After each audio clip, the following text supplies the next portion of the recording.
Alors, Motenabino Balandignon, il y a cette grande émission, La Vraie Doctrine, et les Kakana de la Foi TV, chaîne Nabino, chaîne Nabiso, une foi en Christ et une chaîne. Que Dieu bénisse Balandignon, et Balandia de la Foi TV. Les lots, la Kisibino, paysage autre que autres anango de fois toi na studio tous allés na plateau tous allés et pas union sur na Kinshasa toi na Congo central vraiment comme Sabino comment to comité na Congo central tu es un voyage missionnaire tout le monde apôtre Paul apôtre Pierre bongo na bongo ba kenda ba mission mais lelo na yeko la missionnaire moko bokamo en tout cas que Dieu soit loué pour na émission na biso ya lelo. Dans l'émission, les autres, vous allez avoir surprise moi et belé, par image, comment tu es mission oyo. Tu es mission wapi. On a invité comme ça, on large, mais on a présenté binoye. Notre pasteur missionnaire Rémi Dieka. En tout cas, tu es bien à Kinshasa. Kuna na église nabiso il y a SCC 53e communauté, il y a CBK, Abefi Reyobot. Na avenue Matondo numéro 18 quartier Boma na commune ya Kimbanteke mais lelo a komisi biso na Congo central bisika wapi oye ayaki kosala une grande mission. Je vous dis, vous allez voir comment makambo ekoleka awa tozali na village ya Ndanda.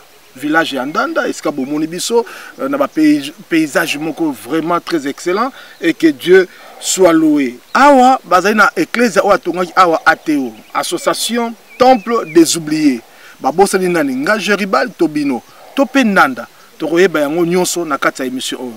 Bonjour pasteur missionnaire Rémi Dieka. Bonjour papa journaliste Jeribal.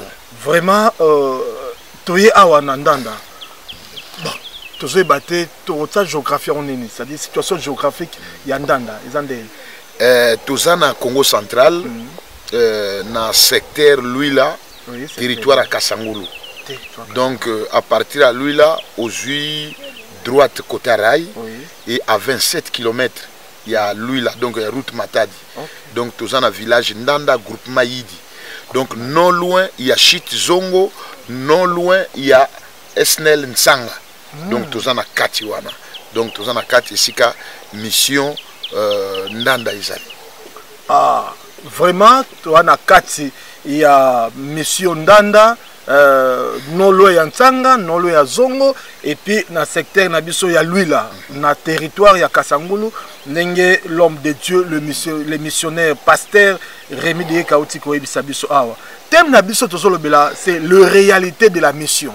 Le réalité de la mission. Alors, la réalité de la mission, question d'engagement pour l'homme de Dieu à Mekempe Fungula Biso. Comment pouviez-vous nous expliquer cette thématique, le réalité de la mission? Oui, merci pour la question, papa journaliste. Nalingina pesa d'abord texte moko après na koy na texte mso rapidement vraiment pour n'attendre biso tozana Luc chapitre 10 verset 2. Luc chapitre 10 verset 2, Bible lobby, il leur dit la moisson est grande mais il y a peu d'ouvriers. Priez donc le maître de la moisson d'envoyer des ouvriers dans sa moisson.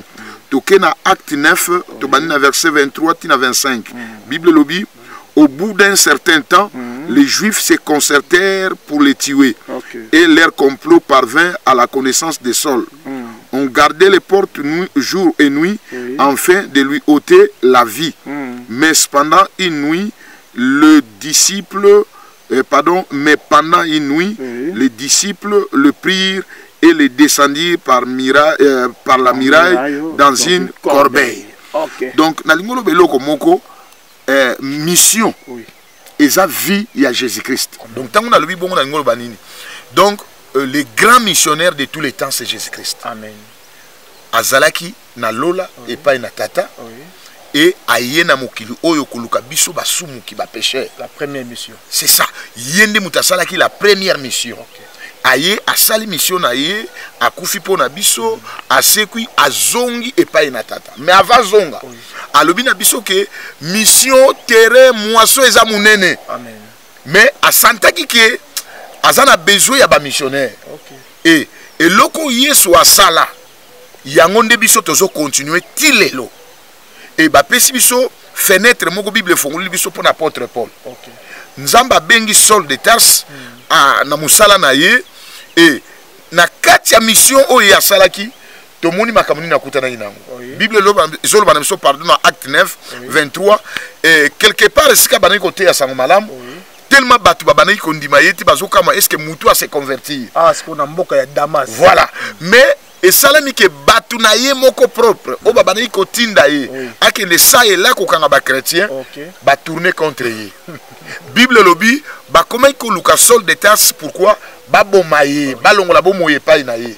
Mais Nzamba sale qui grâce azale qui caché quelque part et pour apôtre Paul azala sauver et ba bimisa qui est na fenêtre et puis ba kitisi na corbeille na kata kitunga et ba faire échapper na la mort.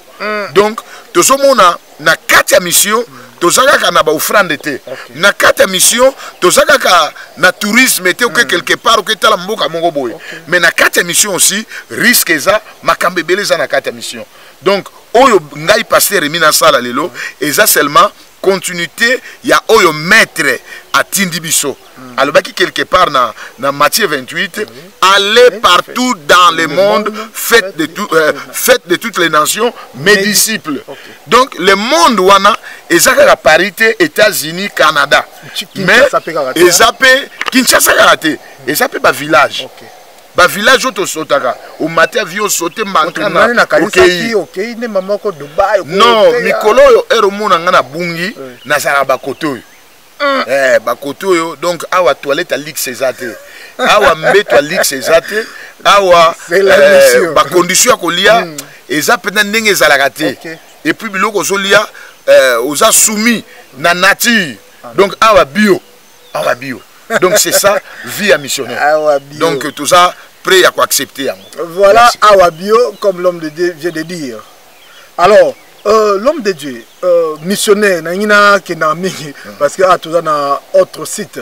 Alors missionnaire Rémi Dieka, comment vous avez retrouvé ce terrain et pourquoi le choix de ce site? Bon pour nous retrouver site nabiso terrain nabiso otozana yango et ezalaki à partir à 2000 partir à 2000 na église abe frebo tout ça qui connaissance na famille mongo oye utaki yao amen ouais nde toyaki une fois ko visiter bango nde te trouver que milliers oyo eza propice d'abord pour na ba retraite toko ta retraite to bon de la nzambe tout ça nde to komaki koyati to ko koma na ba 2010 milliers oyo komo réclamer église tellement to banayi ko ya ebele parfois 60 équipiers tamusu 50 équipiers to yena camion munene ya et puis ba condition nzela na kasi moko mona ki yango donc des fois na kat likolo montagne kare banozonga sima na kasi vivre ki yango donc tant to komi ko ya tozo bondela donc nzambe akitsaki mbula ya grâce na contraint on a groupement yidi batu bakome ko senga église ekota alors nde na 2015 toye ko implanter église na 2015 na 2015 to ça 14 jours awa toyaki na plus de 70 équipiers na basali ya nzambe o bateyaki na campagne na 3 jours après d'abord to banaki na projection à film pendant 3 jours et après to sali campagne d'évangélisation après séminaire une semaine séminaire et affermissement et na suka toyaki ko baptiser nde to implanter église ABF temple des oubliés ATO wana eza association auto salaki asbel tozana ba document nango F92 nde omoni biloko omoni awa école ya fortune na millier oyo pour notre suba partenaire te tozui oyo tozana nga muke tochaki pona bandeko aider bango et tozana centre de santé et puis tozana église. Donc voilà résumé ya choix ya millier oyo. Oui, le pasteur missionnaire Rémi Dieka outi ko préciser biso mais na lingi pour to évoluer to landa ba image surtout oya débit comment parce que ndenge papa lobby est-ce que ça penza bongo ba image mutu ekolakisa biso réalité parce que thème na biso ezali le réalité de la mission makambo o missionnaire akuta nango makambo oyo ekuta na mission toki awa comment apôtre Paul akenaki mission longo Jérusalem aketina Damas bisika ne ko bonga motema mais eyindeli parce que moi j'ai mobomi ba comprendre était ba ndimi payete le même juif on est kotinda qui no koboma ba abaluki biso ndela changer G alors ba luki ba bomaye nde ba bwaki na fenêtre tia kiti na corben ndenge missionnaire auti koyebisa biso alors na sepeli pe na équipe de la mission Otoye vraiment na esengo ya omona pasteur José Florian Kwanda pasteur José Florian Kwanda na église ya LEM hein, LEN c'est-à-dire libération et enseignement des nations. Que Dieu bénisse l'homme de Dieu. Merci na président de la jeunesse, il y a ABEF, il y a la mission, frère Néhémie Kilandamoko, Balanda était, caméraman, Makela Gelo, double brassard, vraiment merci na Makela Gelo, parce qu'il doit couvrir, et de la foi TV, une chaîne, une foi et un Christ. Merci à notre PDG Jean-Paul Mayata de la foi, le pasteur de la foi. Merci à Moussa Monene, pe na chaîne Oyo, il y a Monene et na Changwa, parce que la chaîne est se déplacer. Et il y a na mission, awa na mission d'Anda, na ATO, association Temple des oubliés. Retourne papa, pourquoi Temple des oubliés? Et merci na Dievata. Mon nom a problème trop. Dievata. C'est bon. Alors maintenant, tu as une image où va proposer sur la régie. À tout à l'heure.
Il y a centre Yabiso, il y a ville en Nanda, tout ça peut avoir un problème ébélé. Tout ça un problème ébélé, problème ébélé. Le rôle là, Biso tout à Kinshasa. Tout à Kinshasa, et tant que médecin, chaque week-end, il y a vendredi, dans un année à Tongo. Si on a commis awa, ba maladie, ba personne n'a pas réclamé ma casse. Vive le loco, tout ça, on se voit le loco, ils appellent insuffisance. Toi, la bourse, cité. Nakati awa tozana salle d'accouchement, tozana pharmacie, na consultara kaka nakati salle d'attente wana. So na consulter comme na examiner malade na fait un quotidien salle d'accouchement, na examiner. Awa tozala la nyonso. Tozala la nyonso, le roi mission ne toyaki boye, toyaki grâce ya pasteur ou à cette église Oyo, église ya Ependanda, église ya ABF Roboti, temple des oubliés, na Ependanda na centre de santé maternité, temple des oubliés. Parce que yaki na mon na ye moko attaquer un moyen tout ça que musala a consultation gratuite examen gratuite na ba ki signon sur 2000 francs so moi d'après 2000 francs et tant que médecin a consulté ça consultation gratuite examen laboratoire ba ki c'est tout.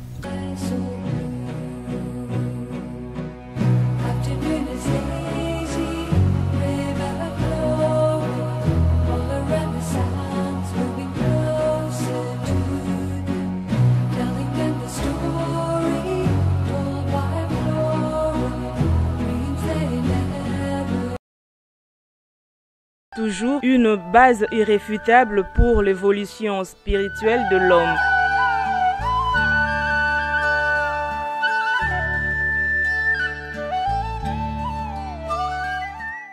C'est peut-être au moins Accessibilité impossible pour les enfants. En effet, le fonctionnement de tout établissement scolaire dépend évidemment de frais que devraient normalement payer les élèves, mais hélas, la majorité de parents sont incapables de payer le minerval de leurs enfants. Certes, quelques fidèles de l'église mère, Temple Rehoboth de Kinshasa, se sont engagés à prendre en charge certains de ces enfants sans appui. Cette situation financière désastreuse met en péril le bon fonctionnement de l'école puisque les enseignants n'ont pas touché leur solde il y a de cela 3 mois. On réussit avec 73% des points.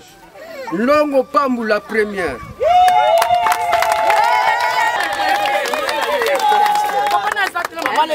Le deuxième de la classe avec 72%. Yemi Pierre. Le premier de la classe avec 75% des points, 3. Kintadi Aristote.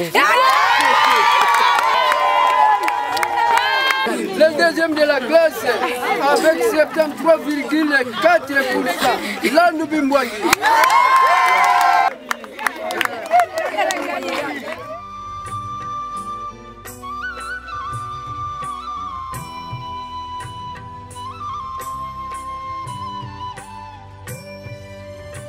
Leur triste sort. Votre soutien, tant peu soit-il, nous sera d'une très grande importance. Nous sommes l'association sans but lucratif Temple des Oubliés, ATO en sigle. À gauche, à droite, balancez les bras, marchez, gauche, droite, merci na régie, kuna ingénieur Gauthier Kele, merci na notre ingénieur Doudou Eyumu, c'est-à-dire directeur à production et à technique. Que Dieu bénisse Doudou Eyumu, Sadim Pakalingomba. Merci. Et puis merci à notre caméraman missionnaire. Caméraman missionnaire, double brassard. Makela Gelo. Que Dieu te bénisse. L'homme de Dieu, tout le monde a une image, tout le monde vraiment dans félicitations pour une image autour de. Alors, quelle était votre motivation pour concrétiser cette émission et le moyen de l'implantation? Merci, merci. La question, motivation. Parce que ça va rappeler, excusez, révérend. Et ça va rappeler, alors, la motivation est que villageois. Merci, alors, merci. Pour vous. Motivation est amour seulement. Motivation est pour ça qui sont à Kinshasa, tu as implanté l'église, et ça même motivation est l'ongola qui est sur l'écolo, aya na sekolo kabiso. Donc bamusu ba komona nga lokola n'exagérer. Merci. Au monde nga lokola n'exagérer, mais na koloba nini? Flamme. Il y a évangile. Souci à ba âme. Comment expliquer groupement boyé et ça na église même té où eza église il y a réveil, église moko ils ont prêché droitement la parole du Seigneur. Que au sentir vraiment que l'église oyo lilobana nzambe eza pe bato o baza awa bakomona Yesu. Parce que ba milliard côté zaka ba pevalongo. Yaya wana kutina kolobana nga ngote banganga. Nek na village auto implanté église après 5 ans. Nganga yaka abeta mbunda. Yo moko nkolo kindoki. Okezo ba borna yo yeko pesa ye. Soko ko interviewer bande ko na mboka koyoka yango. Donc soko abenda kama ba mafuta batu o bande bando beta mbunda o kititi na bilanga pa o bomba mpungu o zui yango pesier et sala maka awa. Mais depuis 2015 ou à partir de 2003 bisoto yakawa yaya biloko wana zaka soute même nganga même nan d'ailleurs batu nyonso presque ba bimana d'église ba ya awa pa na biso. Gloire à Dieu. Exact que depuis toya awa koka moko telema mais seulement évangile pire autozo prêcher batu ba bongo le motema batu ba se convertir batu ba bongo le motema ba pesi vie na bango pa na Yesu lelo na église to komi na ba modérateur et to komi ya mboka awa bana mboka et tozo ke malem ko former lobi ba bana ko exhorter dès déjà ba exhorter. Amen. Donc évolution de Jésus yaya mais lobi so que église est fandi to longol sou awa toke quelque part. Côté le badalza. Côté on a zomo na ne so lembi no bi na sugela. Non toko lemba te ko lemba musala auto sala yaya comme pension ezalaka te. Donc ti mukolo yeso kozwa biso et silinde musala nanga na clôturer. Mais aussi longtemps to za envie, molimo mo centre za 4 na biso mai ezokule. Et c'est to prêcher l'évangile toté à tokende aux extrémités de la terre. Bon, problème to za nango bato nyos to zo prêcher na contraint oyo. Et zaka te ba kozala sauver. Ben ba mususu parole toté ya bango et ko servir de témoignage. Amen. Ba mususu eza jugement pour na bango. Mais pour ça yeso eza ba loba te ke na yoka te. Ah, donc raison pour laquelle tous en milliers oyo to côté à sang malam oya yoki biso gloire à Dieu oya santété en tout cas na mokola suka ko na raison te non ngai ba missionnaire ba yakate mais ba missionnaire ba na village ndanda na groupement yidi na secteur lui là tous na territoire ya Kasangolo donc to côté ya sang malam otuninga loko mokolobi ba moyen de l'implantation na yoki passe implanté na yoki passe ya donc budget il y a campagne na séminaire il y a programme les gars et puis ça biso ba $5,000 mais na ibisa yo to komanga te to komanga na monta wana te na ko expliquer muke église ezwaka une année à contribuer à Befreyobot na saluer bandimi nyonso ya Befreyobot vraiment nzamba pambola bango na Kinshasa kuna ba banaki ko contribuer za na $10 na $5 na combien pendant au moins 7 mois après on a déplacé qui nzamba permettait to kene ko ordonner basal na nzambe na mboka Angola na Luanda na kamama kuna to saluer pasteur Nzuzi pe berger Daniel kuna befeza tu na des églises kuna alors na ta on a salaka kuna 45 jours bana na nzambe ba pambola ki biso ndeto ya ki bénédiction oyanga o ba pambola inga kuna na kabula ki yango katikati na baxi na partout église et zwaki ndeto yaki awa to louer mutuka munene to na jeep moko to na instrument complet donc na village awa ya nous les obeta faut mona batne bazobina mama ona bakuma ki kwele donc kotala no kututeo bako pesa offrande awa ezalaki manioko offrande ezalaki bikedi ya fufe kauka offrande yaki pondu vraiment batu bayela biso basaki ya makala offrande ngwana bazupe na kuanga bakuti na pani offrande. Wow. Elle n'a si qu'on a tamusiza na 4000 na 3500 elle va finir on a kwanga. Donc ici baseli. Voilà marteau. Donc ce qu'on le bique na ba milliers oya pona mbongo oya pona nini en tout cas na ndimite ko sala 1 mois. Et puis avant église Bomayo, yo déjà au Bomango avant. Oui, tout le monde c'est ça. Tout le monde ba missionnaire ba sala nzambe ba tika mangoma ba voyageur. Ouais mais oui. Ko kiti abi ya teki cher, ya teki baban, ya kei. Les années mais biso yaya nzamba sala biso grâce motivation base et zalaki d'abord flamme oyo Christ a pesi biso pona les salis des âmes. OK. Yangonde tindaki biso awa de côté ya sang malam to boité na millier oyo un jour na kanisi ba utopesa biso etandi wana ko lobango etandi munene ba pesi biso ba chef de village ba ye ba chef coutumier ba bi pasteur vi o sala awa. En tout cas, tu peux étendre au yoba, étendre à hectare. L'obit, tu as un tracteur et sali bilanga, et puis tu commences à faire un cas. Mais d'abord, motivation est à wanate. Ok. Mais motivation est d'abord évangile. Oui, nakoya na tant que le projet d'avenir, pour la terrain wana ba pesi, ngamongo naza vraiment témoin au killer, on a moni na miso. C'est que l'œil n'a pas vu, hein. Moi je vis, c'est que l'oreille n'a pas entendu, moi j'ai entendu des choses ici. Je crois na de la foi TV, parce que notre PDG, le pasteur de la foi, de Aibiko Tindanga, le journaliste missionnaire, Suga Zalakate, Ngai Joribal, Bomoninga Aona, village Yandanda. De bonnes choses pour na église ya ABF na mosala monene obozo sala pour na mission. Bon ba église rebelle même biso na KDC tous appelle ba église ya par-ci par-là na Pentecôte tant de choses mais pour na ABF to yelinde bango pour na mosala monene o to na ba image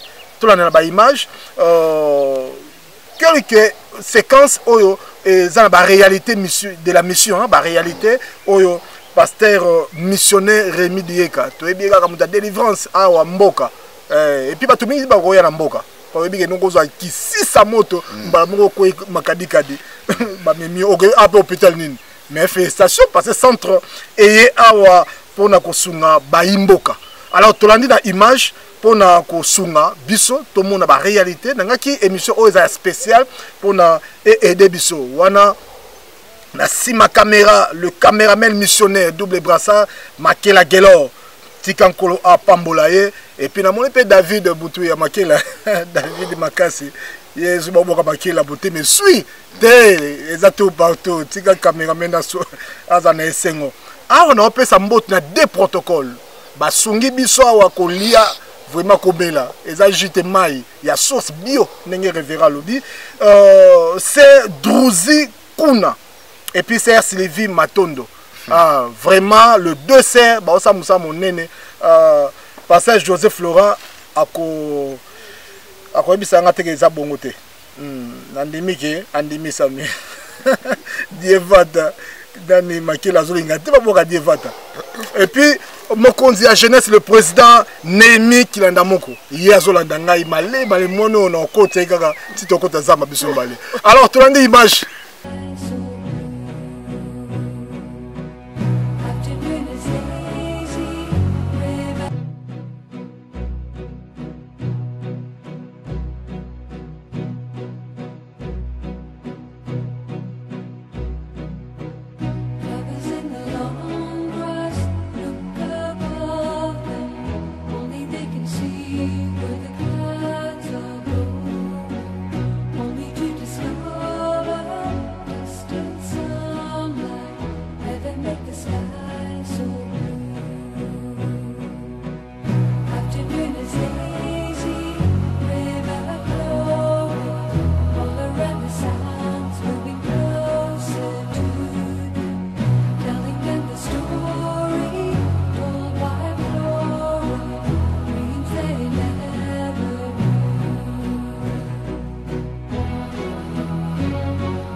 Ok, merci. Nous sommes dans cette grande émission, la vraie doctrine. Les lois allaient en mission dans le village Ndanda. Bisikawa puis église ya ABF Rehoboth ya Kimbante qui est plutôt na Kinshasa. Nde ememi biso awa na territoire ya Kasangulu. Bongo na village Ndanda. Et sikawa puis notre pasteur missionnaire, le révérend Rémi Dieka. Non, on va Rémi Dieka Ndongala. Ndongala. Ah, bon bango. Merci. Alors, révérend, tu sais pas l'image de côté là. Bah, nous sommes mokili, bah c'est peli na yango et puis de la foi TV. Merci. Na nenge bo c'est peli DG Bogeri Mayata BM. Merci à vous. Alors, siko awa tolobi boye. Les difficultés rencontrées pour bâtir ces œuvres sociales et les difficultés d'humilier. Nangi ba deux difficultés on a au fond mapenza comment on atteindra qui visionnaire penser on a pour matérialiser. Bon, merci papa Géribal. Ba difficulté eza ebele ce que lobi to banda ko nomango awa et uzala passer.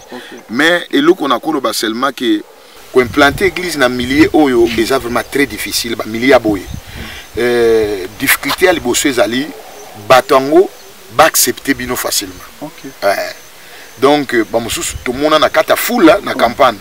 Nganga moko ayaki aza répéter kotoyo ayaki na kata campagne na 3e jour tellement be ko ekendaki batu bazoya bamusu bazolala yepa ya na kata full biso yebi na biso to teyi parole to prêcher to komi na moment o na bengi batu ba yamba Yesu et puis to laxi image ya babiloko to zwa ya banganga ya bakisi batu ba pese pa na Yesu alors aganga na kata full soki na pesi biloko na nga wana bana na nga bakolia na nini alo tango aganga ndenge wana batu batali nzoka viena ni azawa pa bimina full akei donc zo mona batu baki résistant évangile mais au fur et à mesure tozo kende et to moni batu bakomi ko accepter ning toza awa donc toza na ba to na couple moko pastoral ba uti na église moko en tout cas ba sepeli ba bana roya na bango pa na biso tout ça to yamba bango na tindi bango message ngabino tout ça préboya donc évangile autozo prêcher a ezo mema batu ya ndenge na ndenge à part ça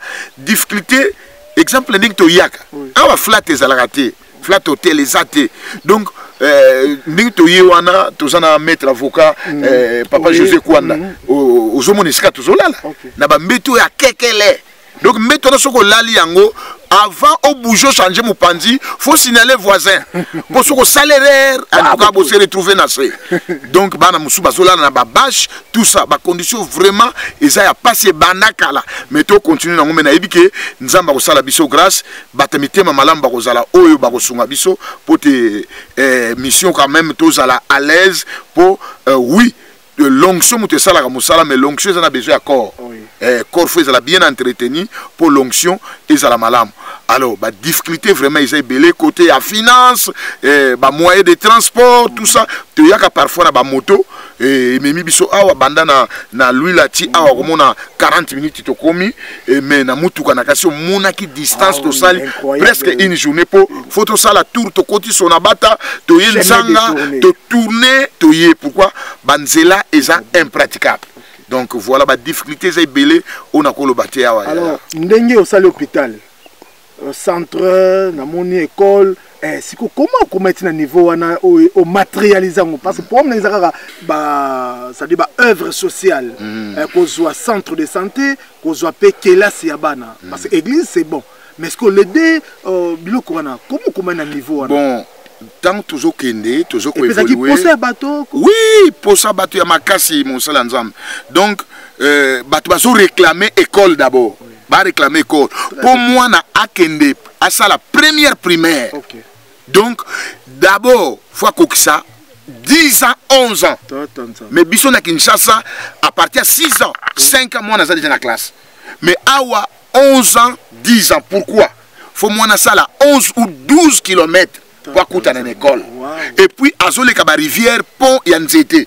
Alors, parents qui risquent de tika moi, on a un mouké, à qui ne gotanga. Donc, il faut pousser à un âge. Alors, année autobanaki école Awa. Pour tout ça, jusque là, la première, deuxième, troisième. Pourquoi? Le beau comme on est balobaka. Oh, nzamba, pambo, la biso à mouké, il y a un autre chapeau dans le souma. Tout. Bazawana, beaucoup de tout na bango, vous remarquez que toujours foot à bango pe et logo moka ya mouké. Na milieu oyo moi mbongo eza na moi valeur.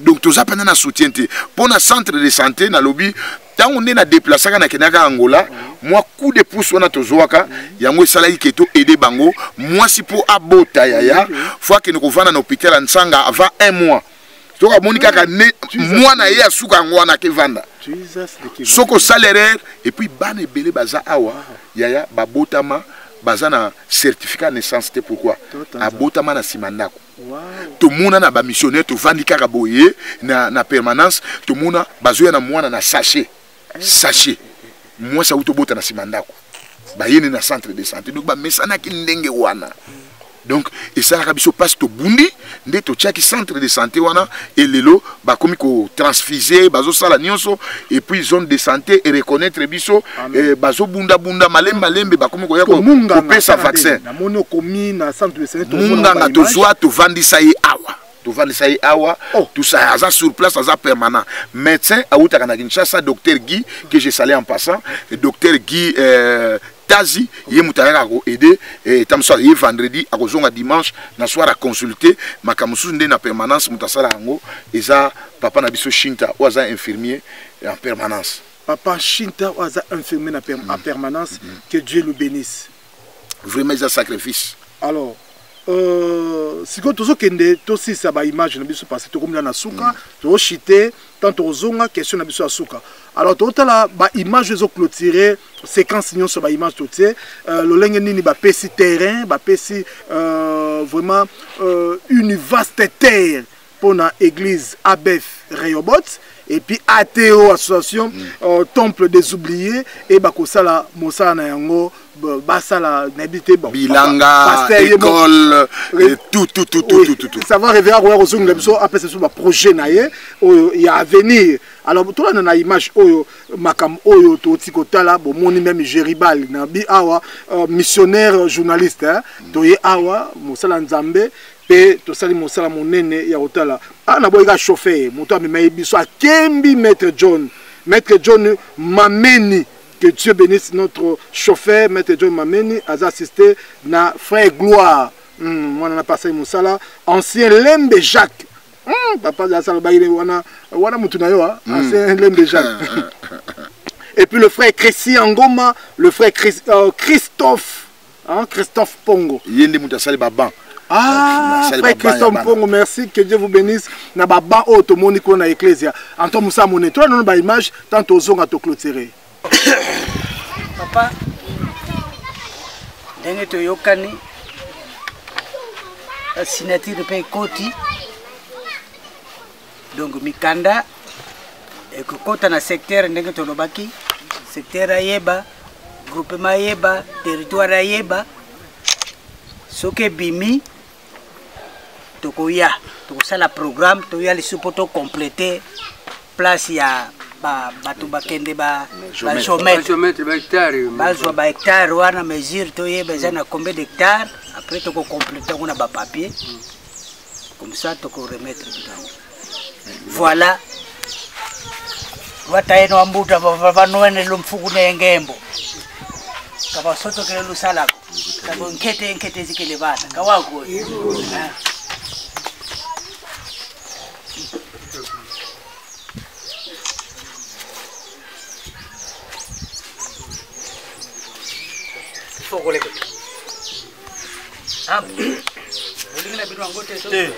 Ok, merci na David du Makassi, merci na Gauthier Kele, merci na ingénieur Doudou et Youmou Pakana Ningomba pour na image autotikotala na Moussa Monene. Et puis merci na notre caméraman missionnaire double brassard Gelo Makela. Alors, question à Bisoto Souka Awa parce que il a chuté émission.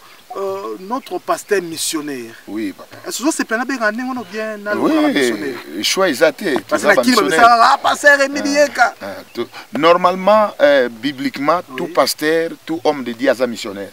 Tout enfant de Dieu est missionnaire. Mais mais ma bekaka tokoma pasteur biso tokoma sepela kotikala na 4000 kasi yango na biso totikala na 4000 c'est ça nzoka to ba missionnaire bisonyos ba missionnaire équipe bilongité même ndenge pasteur Josa Zana za missionnaire za missionnaire surtout biso ndenge to pas père na biso wana fait mandangi donc personne âme yaya un grand missionnaire. Donc, bisous ne bimé pas naïe, ou apôtre Soki, pasteur Théo, pasteur Baron, tout le monde wana tout ça, missionnaire. Et le wana, pas bisous de vise qui gagner, former, envoyer. Tant que bien envoyer, c'est la mission. C'est ça. Donc voilà. Alors maintenant, l'homme de Dieu, quels sont les projets d'avenir? Vos projets d'avenir, comme on vous a aussi cédé la grande terre. Merci. Votre SOS, c'est-à-dire penza fungwama lwa mutuka ezokwera montagne. Merci. Nzamba kumisama et passe ça pour télévision égal temps mais eloko na koloba ba projet za ebele. Soué nanga ezali bandeko bazolanda biso. Ou bazana ba moyen. Surtout na famille na biso ya église corps du Christ. Corps du Christ. Biso eloko wana o ba nigérien basalaka ba américain basalaka au mona permettre une expression un grand homme de Dieu tant que grand on a déjà élevé nzamba pese ba moyen nyonso tout ça voilà nzamba pesier makoki nyonso tout ça okomona tam susu américain wana asungi mosala nzambe moko o aza ko émerger o azo fungwa masika. Alors, ils appellent SOS qui a lancé na ba yaya ou babana musala nzambe kalato lelo. En tout cas, basuna makasa ko voyager te ko kene na bamboka ya ko kene ba village. Alors biso tozui relève. Alors bakoko tia biso poa. Donc akoki même ko ya awa moni pendant réalité moka vivre ngo yaya, toi on a besoin ya mbongo, toi on a besoin ya tracteur.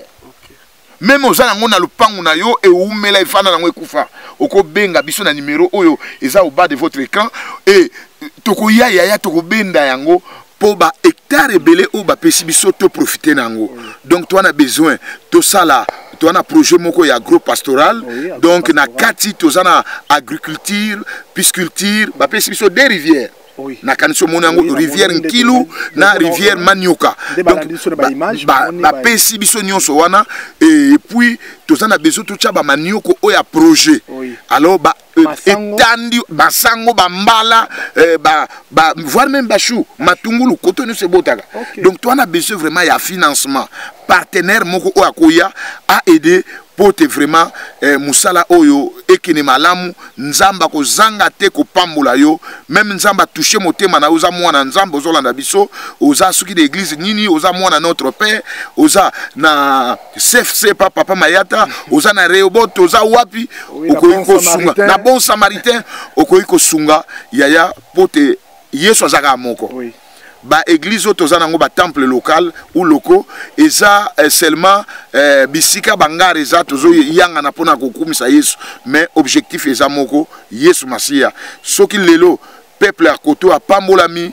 nzamba ko zanga te ko pambola biso donc kurono papa remia ko lata na mokola suka yo poko lata ngo yo oyo osunga ki pe bino obola na biso na ba YouTube na ba Facebook partout na WhatsApp okoki pe ko sunga biso ba numéro na biso eza wana et pote musala oyo ekeni liboso projet belé tozana besoin menti mikolo année oyo to sala sous programme à réveil ya makasi na milieu oyo net exemple na nsanga ba koma ko réclamer to kene ko tia église kuna biso ne mutozeli sabango voir même ba PC sika na nsanga ba bi pasteur Rémi to yaka musika kolanda ba séminaire pour mutansanga suka ya fois lala akozonga le même jour à peu près 15-20 km et banda awati zongo c'est 30 km ya musika. Vous avez un projet internat projet internat ezali wana peneza obligatoire hôpital à monene to tonga et puis ba maison de passage ezali quoi ba maison à retraite ba passer a outine kuna aye na ye